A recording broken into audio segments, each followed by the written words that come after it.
কোন মুসলিম কোন অমুসলিমকে সালাম দিতে পারবে না, নাজায়েজ, হারাম।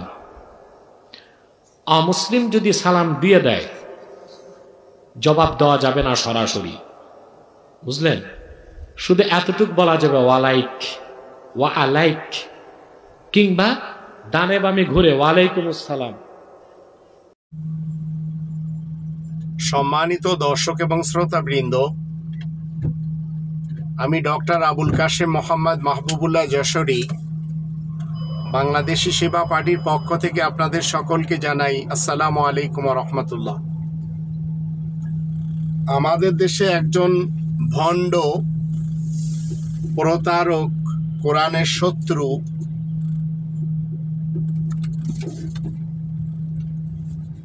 ডক্টর ইনায়েতুল্লাহ আব্বাসী রয়েছে। তার কাজ হলো সবসময় কোরআনের বিপক্ষে কথা বলা। তার কাজ হলো সবসময় এদেশের মানুষকে বিভিন্নভাবে পথভ্রষ্ট করা, মানুষ যেন কোরআনের পথে না আসতে পারে। সদ্য তার একটি ভিডিওতে আমরা দেখলাম, তার কথা হলো যারা নন মুসলিম বা অমুসলিম তাদেরকে সালাম দেওয়া নাজায়েজ এবং হারাম। কিন্তু এই ভণ্ড, এই নাস্তিক, এই গণ্ডমূর্খ, এই কোরআনের শত্রু মুসলমান সুন্নি বেরেলভি হুজুর বক্তা জানে না যে কোরআন আমাদেরকে তার মতো করে কথা বলতে নিষেধ করেছে। কোরআন আমাদেরকে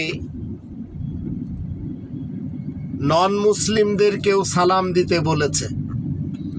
যারা ইমানদার না তাদেরকে সালাম এবং মুসাফা করতে বলেছে। আবার যারা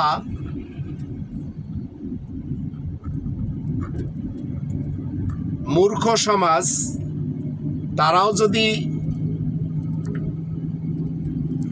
নিজেদের ব্যক্তিত্বকে এমন কোনো শিক্ষিত মুসলিমের কাছে নিয়ে আসে, তাদেরকেও সালাম করতে বলেছে, যদিও সে মুসলিম হোক কিংবা নন মুসলিম। আমি আমার সমাজকে, আমার দেশের মানুষকে বলবো, আপনারা নিজ নিজ জায়গাতে বসে নিজেকে এগিয়ে নিন শিক্ষা, পরিশ্রম আর সততার মাধ্যমে। তবে মনে রাখবেন, অন্যকে ঠকিয়ে আপনি যদি মনে করেন যে সফলতা পাবেন, অন্যদেরকে পথভ্রষ্ট রেখে সফলতা অর্জন করবেন, তো এই ভণ্ড আব্বাসীর মতো কিছু লোক আমাদের দেশে রয়েছে যারা অবৈধভাবে টাকা পয়সা ইনকাম করেছে ধর্মকে পুঁজি করে। আবার তারা দেশের এক শ্রেণীর মানুষকে পথভ্রষ্ট করে রেখেছে।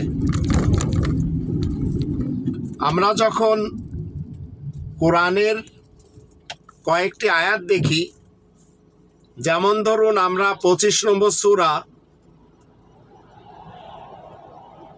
আল ফুরকানের 63 নম্বর আয়াত যখন পড়ি, সেখানে বলা হচ্ছে ওয়া ইবাদুর রহমান আল্লাযীনা ইয়ামশুনা আলাল আরদি হাওনা ওয়া ইযা খাতাবাহুমুল জাহিলুনা ক্বালু সালামা। রহমানের বিশেষ বান্দাদের পরিচয় হলো তারা ধীর পায়ে চলাফেরা করে, আর যখন অশিক্ষিত মূর্খরা কেউ আসে তখন তাদেরকে বলে সালামা, তাদেরকে সালাম দেয় যে তোমরা সহি সালামতে থাকো। এখন এই জাহেল মুসলিম এবং নন মুসলিম কেউ হতে পারে। ঠিক একই কায়দায় যখন আমরা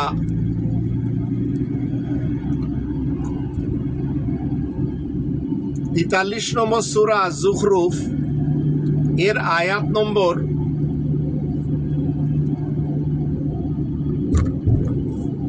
38 88 এবং 89 শেষের দুটি আয়াতকে যখন আমরা দেখি, তখন সেখানে আল্লাহ যে শিক্ষা দিচ্ছেন রাসূলের মাধ্যম দিয়ে, সেটি হলো ওয়াকিলিহি ইয়া রব্বি ইন্না হাউলাই কওমুল লা ইউমিনুন ফাসফাহ আনহুম ওয়াকুল সালাম ফাসাউফা ইয়ালামুন। এবং বলা হচ্ছে, হে আমার রব, এরা এমন কওম যে এরা ঈমান আনবে না, মুমিন হবে না। তো আল্লাহ বলছেন ফাসফা আনহুম, ওদের সাথে মুসাফা করো, হ্যান্ডশেক করো, ওয়াকুল সালাম, এবং তাদেরকে সালাম করো। এই নির্দেশ আল্লাহ তাআলার। অথচ এই মুরতাদ এবং জিন্দিক মৌলবী ডক্টর ইনায়েতুল্লাহ আব্বাসী, তার এতটুকু কোরআনের জ্ঞান নেই, আর জ্ঞান থাকবেও বা কেন, কারণ তার মতবাদে কোরআন নেই, থাকলেও মুখে মুখে। ঠিক একই কায়দায় আল্লাহ 25 নম্বর সূরা আল ফুরকানের 51 নম্বর আয়াতে বলে দিয়েছেন, ওয়ালাউ শি'না লাবা'আসনা ফি কুল্লি ক্বরিয়াতিন নাযীরা, আর প্রত্যেকটি জনপদে সতর্ককারী উঠে দাঁড়াবে। আল্লাহ বলছেন এটাই তো আমার ইচ্ছা। তাহলে আজ কেন আপনি এবং আমি আল্লাহ তাআলার কোরআনের আয়াতকে প্রাধান্য না দিয়ে এই মুরতাদ, জিন্দিক এবং নাস্তিক মৌলবীদের কথা শুনব? তাই আসুন আমরা সবাই কোনোভাবেও যেন এই মৌলবীদের, এই নাস্তিক বক্তা হুজুর পীরদের, এমনকি জামানার ইমাম যে সেজেছে, এদের খপ্পরে না পড়ি। এদেরকে চেক করার জন্য আপনার আমার কাছে রয়েছে আল ফুরকান। কোরআনের একটি বিশেষ সিফাত হলো আল ফুরকান, সত্য এবং মিথ্যার মাঝে পার্থক্য করার মানদণ্ড। তাই আপনাকে আমাকে রহমানের বিশেষ বান্দা হতে হবে, দুনিয়ার বুকে ধীর পায়ে চলাফেরা করতে হবে। আর অশিক্ষিত মূর্খরা যখন সামনে আসবে, কিছু বলবে, তখন তাদেরকে বলতে হবে তোমাদের উপরে শান্তি বর্ষিত হোক। দুনিয়ার শুরু দিন থেকে যখন ইসলাম যার জন্য বাধা পায়, একজন বাবা আর একজন ছেলে, বাবা ইসলামের বিরুদ্ধে আর ছেলে ইসলামের পক্ষে, যাকে